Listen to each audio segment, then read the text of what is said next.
Go here. Call the meeting to order, 6:30. Welcome everybody to the May 19th Planning Board meeting. We'll have a call to attendance here. Mr. McDonald is here, Eugene is here, Mr. Whitman, Mr. Bolton, myself. So we have a quorum. Do you have any comments from the public that are unrelated to tonight's agenda? Seeing none, we're going to move to our continuation we had from last month, and that was one lot subdivision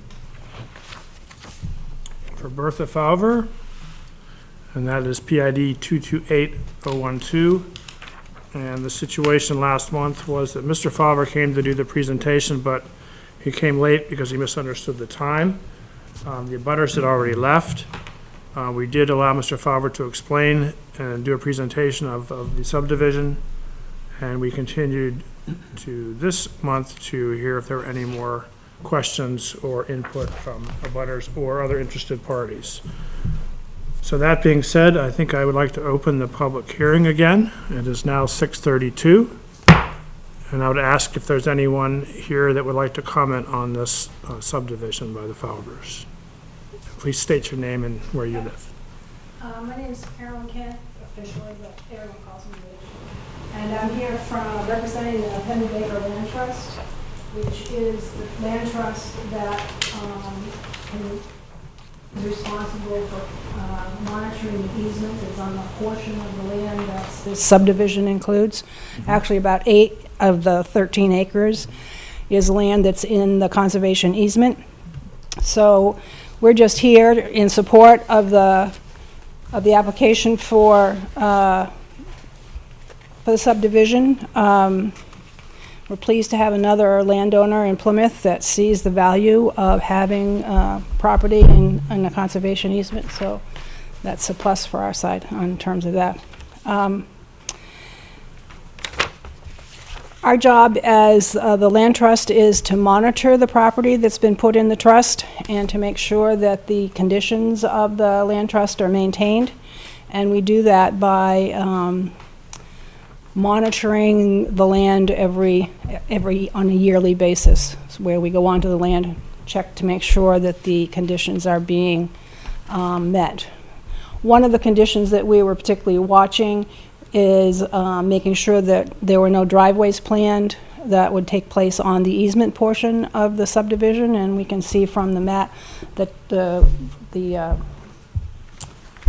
plot that the driveway has been put on the reserved land for the residential portion of the lot. So that's one issue that we're pleased about. And we also want to be sure that it's confusing, not so much to who might be the first landowner of this subdivision, but the conservation easement is in perpetuity. So it's going to be going with the land far into the future. And we want to make sure that the subdivision information is clear to landowners in the future about the portion of the property that's part of the easement and the portion of the property that's within that reserved residential site. And from the best we can see, and I'm sure that Mr. Hahn can help me figure that all out, but there seem to be marks along the site that show where the original piece of property that was held in reserve to be for the residential unit. The only one concern that I have is when we look at the map, and if I can maybe use the one that Sharon has.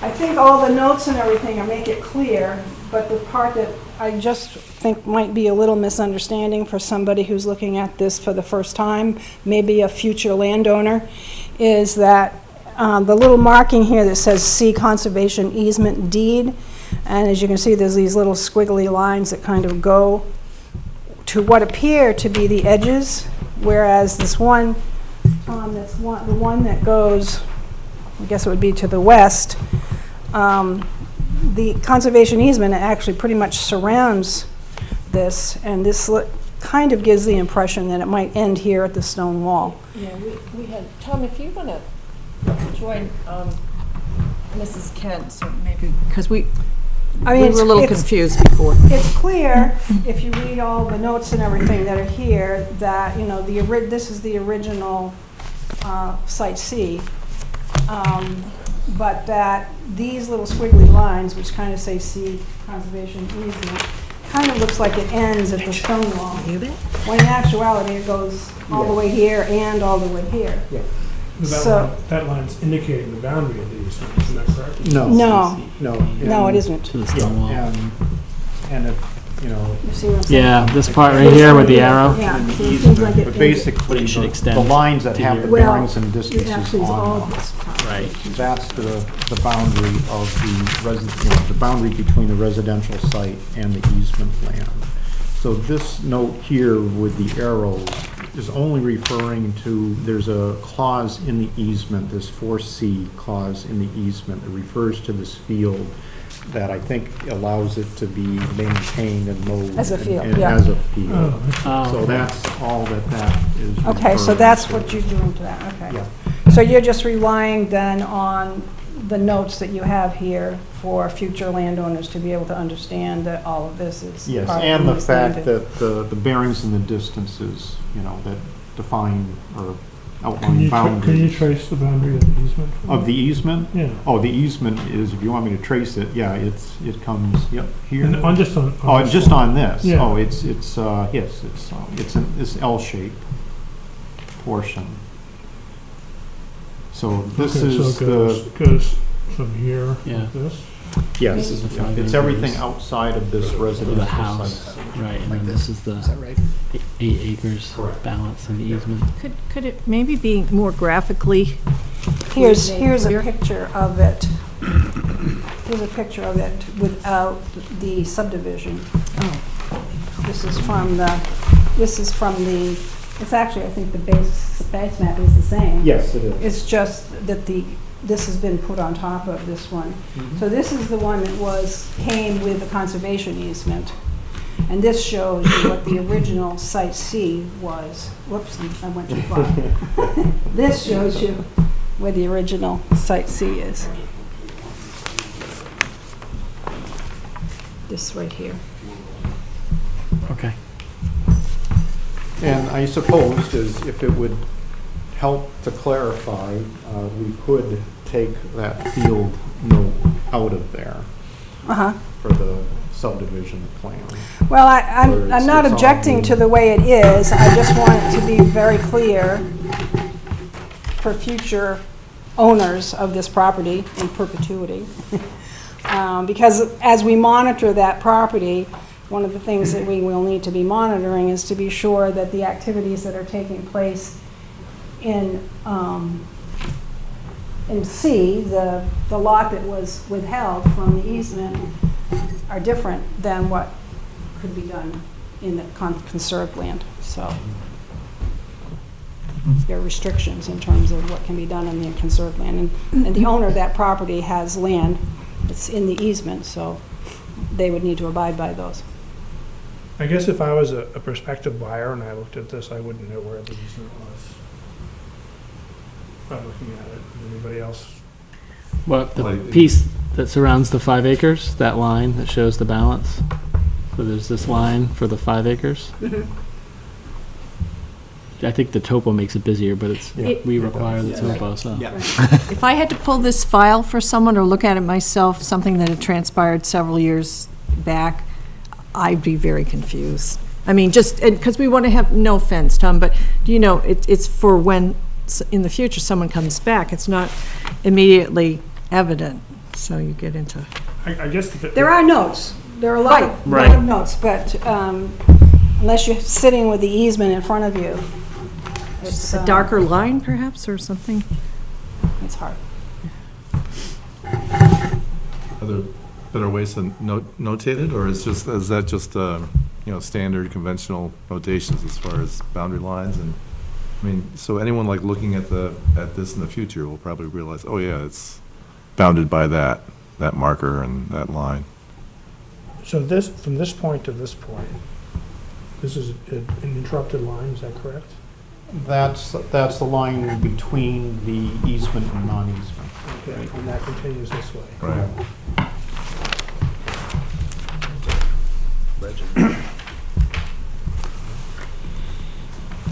And I suppose, again, if it would be any clearer, we could take the field note and arrows out and instead in here, put arrows into the edges of the residential site C. If that would clarify things. I don't know, it seems pretty clear. You okay? I'm okay with it, but, and the owner's okay with it. I guess what confuses me is it's more the line, it's more the line type than anything. Mm-hmm. It's just so, And it's continuous to the eye, I guess that's what I'm. Yeah, and it's the challenge in terms of defining the subdivided lot boundary Right. from Right. this residential area within it. Right. So that's, That was definitely the challenge. That's the challenge. Yeah, when we did that. So, what about you guys? What do you think? I'm fine with it. I mean, I think because it's spelled out in other language and because it's going to be marked out there on the property, so as far as you're going out and monitoring and being able to, because I would agree with what Widge said, that it's the transfer of ownership where things get fuzzy. Right, right. But I don't know how to clean that up.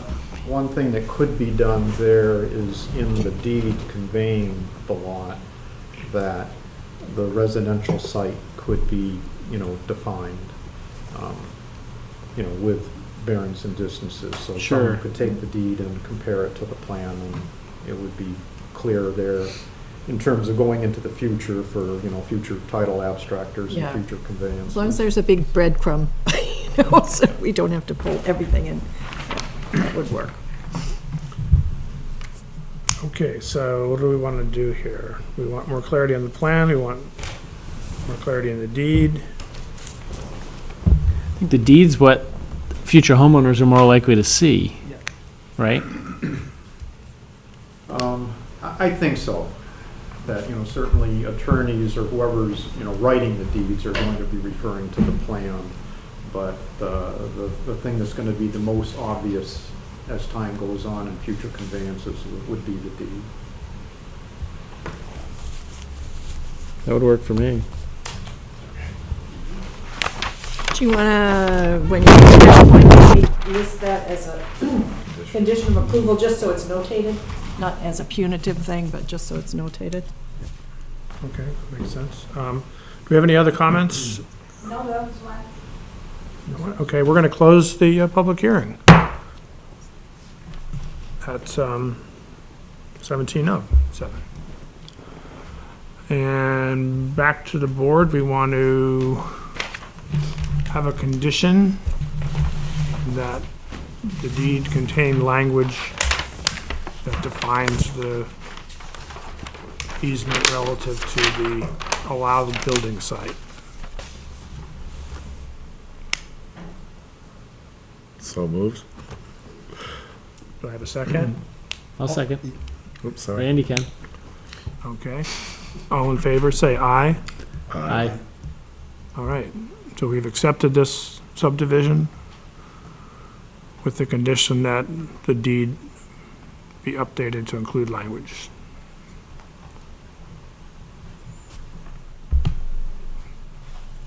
Well, thanks for coming in, helping us out with that. Pointing that out. 'Cause Yeah. It was a little fuzzy.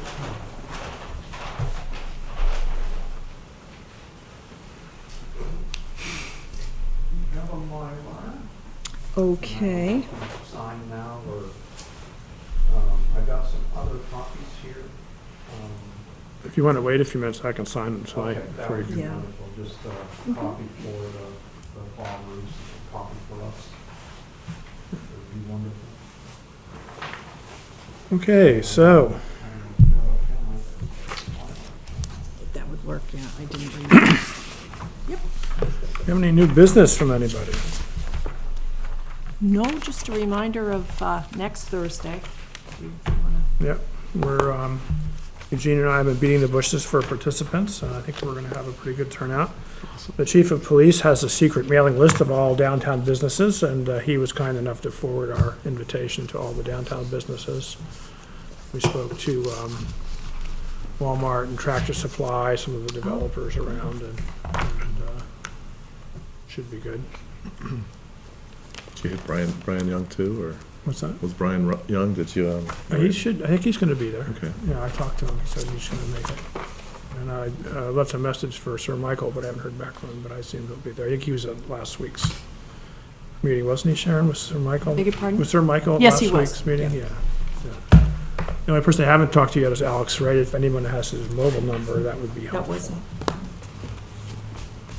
I did, but I'm not sure. Oh. Maybe you didn't get the email. Oh, I may not have, okay. Thanks, Sharon. Any other new business from anybody? If you would like to go to the, once again, to the OEP Annual Planning Conference, I need to know by the 27th of May. John and I are going. Right. It's gonna be a big party in Concord. I'll see you there. So you're going as well? Yeah, but I'm speaking in the afternoon, so town doesn't have to pay, so I can go for free. Saving taxpayer dollars, Bill. I'm sure it'll be reflected on your tax bill. Okay, thank you. Oh, too late, they're already out. One thing we might want to do, Sharon passed out the list of definitions that it's in the zoning regulations that we might want to look at to consider changing or not. As long as we have a minute, Sharon, you had underlined a couple things on the automobile. Where is it?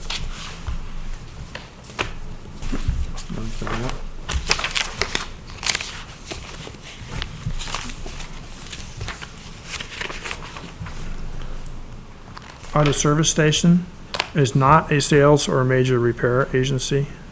Some of those underlines may be just notes to myself. Okay, so that wasn't a note from you. Okay. All right, well, if folks could look through these definitions between now and our next work session, maybe we can whack it out of the way. I think it's really important. I know Bill was here. I'm not sure if you were, Steve was, anyway. We don't have a definition for bed and breakfast, which is, common usage now, so that would be a nice one to create and plug in. Anything else that you can think of off the top of your head? Alternative treatment center, perhaps? There were a few, actually, that we were looking at back then. Bed and breakfast being. Yeah, what was it? Was it motel? No, that was with hotel. I'm trying to think. So I mentioned to Sharon, we saw each other at a planning conference, and I don't have the time to spearhead this, but if somebody wants access, I bought the American Planning Association Guide to Definitions, which has a CD-ROM, and they've combed the country looking at different kinds of definitions. So you get a variety of different definitions for things like motel or service station that you can pick through. They'll tell you where they came from too. But if somebody wants to look through that and do any cut and pasting, That I'm would, happy to provide it on loan. Yeah. You've got it, eh? I've got it. because we thought, rather than trying to reinvent the wheel on some things that were missing, it'd be great to see something that was codified, if you will. Right, and also be just to look through it and see what definitions we might not have that might be appropriate. Super easy to work with. Yeah. Do we have Volunteer to take casinos a in look at here? it. Okay. What's that? Casinos in here? Maybe not. Why? Would you like one? Well, that might, Tenny Mountains is ripe for a It is casino. not in there. It's not in there, oh. He just- There we go. Does it? All right. CAMC. No. Oh, guys, So if have we define mercy. it, they will come? Is that it? If we define it, they will come, exactly. Okay, well, I'll take a look. All right. I'll be happy to get it to you guys. Whoever jumps on it first can have it. But we can pass it around too if other people want to take a look at it. Sure. Is it downloadable? I mean, you've got the quote-unquote license for it because Is you it- bought it. No, I think it's No. actually it's just a Oh. physical Okay. DVD, But we could put, CD, or is Well, it, it's a DVD or a CD? 'Cause CD, I I mean, believe, CD-ROM. is there And once you have a it, like- copyright, issue? or- I don't know. I would guess it probably is, but you can take a look at it. You can figure that out. Okay. All right, so how do we get it from you? Who wants me to deliver it to? Who wants to get it? I'll coordinate with Bill. I could get it to you tomorrow or early next week. Sure. yeah. Excellent. Do you want to have it here centrally? Because I'll babysit it if you want. I'd like to take a look at it. Or We could it's do up that. to I you. mean, I It's could bring it yours. to Sharon, and then It's you could be like yours. on loan from I Sharon. can have a sign-out sheet, Then you don't have to track me comes down. back, Yeah, Either way. Yeah. whatever works. I'll take a quick And peek you can at it start first. I'll out. send it to you first. Okay. Yeah, you can start out with that. Then I'll pass it on to Sharon. Sharon can pass it on to you. You want to be first, don't you? I do. Desperately. Okay, so hopefully, we've got almost a year to get this done, so if we nibble away at it every month, maybe we can make some Yeah, headway. we also, by the accessory dwelling unit legislation that has been passed, we have about a year and a month to make sure we're up to speed on that. And we do have some guidance in the zoning towards, regarding accessory dwelling units, but we do not include all the particulars in terms of types of relationships between tenants and owners that is prescribed by law. So, Okay, so but we gotta that get- should be, we'll just see what's missing and plug it in. And on that, there's the new OEP fact sheet That's right, on accessory dwelling units. It just came out. That's right. And Housing Finance Authority, or New Hampshire Housing, is working on a handbook I thought this they might summer. be. So we have two resources that we can use while we're revisiting ours to make sure we're in compliance. And nearly every other town's going through the same thing, kind of checking in where they're at. But at least we've got something established already, so that's huge. Sure. I did notice that the upcoming planning conference has a 4-hour plus session on making sure your zoning complies with new legislation. So I don't know what's beyond that accessory dwelling Right. issue, but I can't believe they talk about that for 4 hours, but No, I wouldn't think so. So it's a double session. yeah, Yeah. yeah. When is that? What's the It's date? June 4th, Saturday, June 4th. and they serve breakfast and lunch and Yeah, you just need, the registration closes the 27th, I believe, of May. So that's next Friday. so I'm driving, and if anyone wants to go with, they're welcome to come. Any other new business from anybody? Seeing none, do we have any comments from the public tonight? Frank?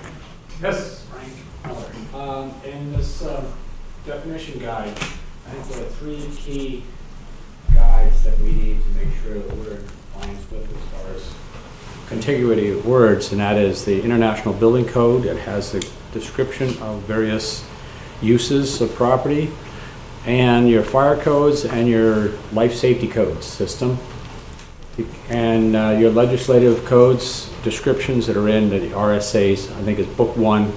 It gives a lot of descriptive terms from the legislature as to what the legislative body has determined something to mean.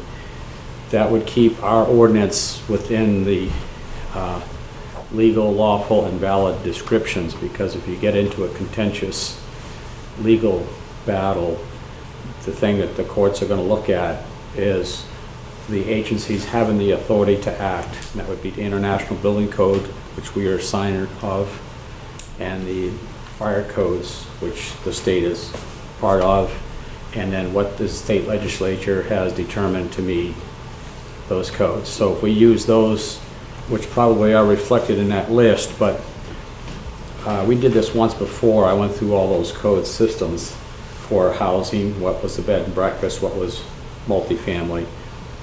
And those 3 code systems are what we need to review to see what technical infeasibilities are present that would make whatever ordinance we make unenforceable because it doesn't comply with either one of those code systems. So a technical infeasibility is where one coding agency, such as the International Building Code, says you have to do this, and the other agency, like the life safety or fire code, says you don't do it like that, then our codes that we would have in our ordinance would be unenforceable because the applicants would not be able to comply with a code. So those 3 codes are the ones that are and have the effect of law in a court proceedings for the state of New Hampshire. Thanks, Frank. It sounds like awful lot of work. I- We'll try to get some of it done. I think Frank makes a couple of points. One, I think when you look at the APA document, some of the things that are reflected in other codes, building codes, some of the national codes, there are references to it, which I had forgotten about, so I'm glad he mentioned that. And then at some point, before we decide to take it forward, we should go online. We can look through all the legislative definitions. It's easy to look through and Just search them. Cross-check. And make sure we have Yeah. the latest one for agriculture, like all the ones that are state-specific. There are also a few that I can pull in as we start to create a document, like City of Dover did a new one for fueling stations. It really thinks about alternative fuels and electricity and stuff that's coming our way. And so there are a couple of communities that have kind of paved the way with new definitions that we might want to look at. Cool. And I'm just to also make a suggestion, just when you are reading through the definitions as they exist, just keep your internal ears open for language that's just archaic. Right. Because some of the references are, or it's just not, doesn't exist anymore, or, is listed as something else under a different definition. So we got definitions in there that are kind of wacky for the fact that it has like a definition for a tree. Or, it's got, some, I don't know why someone had to come up with a definition for a tree or something.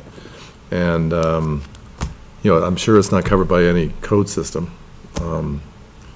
So I don't know if we can purge some of the oddball stuff that it's kind of hard to defend. Frank? Along that line, I went through the dictionary of our glossary and our ordinance, and there's a lot of them that are like the tree, which is an object of natural growth, which in the dictionary says a tall wooded plant, which I believe is better. The airport, definition of an airport is Plymouth Municipal Airport. I don't think LaGuardia or Boston and Logan uses our definition. But if you use the FAA definition of it, it's a place that a plane takes off and lands at. So a lot of, any of those words usually has an authority to act root word cause as to why they were generated like that. And so that might be helpful to either use the dictionary or use whatever agency has the authority to act to generate the need for that word in our glossary. Getting back to time for a minute, it sounds like we got a lot of time, but we have to have everything pretty much completed by November, right? In order to make it for the March No, I meeting, or- believe the petitioned zoning changes, whether they come from you or from the public, I think it's usually mid-December. It's a month, like I the don't know, middle it of the month sounds to the middle of the month. still, it'll creep up on us 6 Yeah. months. 7 months. 6 months, yeah. Yeah. I mean, yeah. Don't say that. We haven't even had spring yet. It'll happen. Okay, so between now and next month, watch the DVD. Yeah. I'll make it my. Scroll through and read the text. All right, any other comments from the public tonight? Seeing none, I would entertain a movement to adjourn. So moved. Second. If there are no objections, we are adjourned at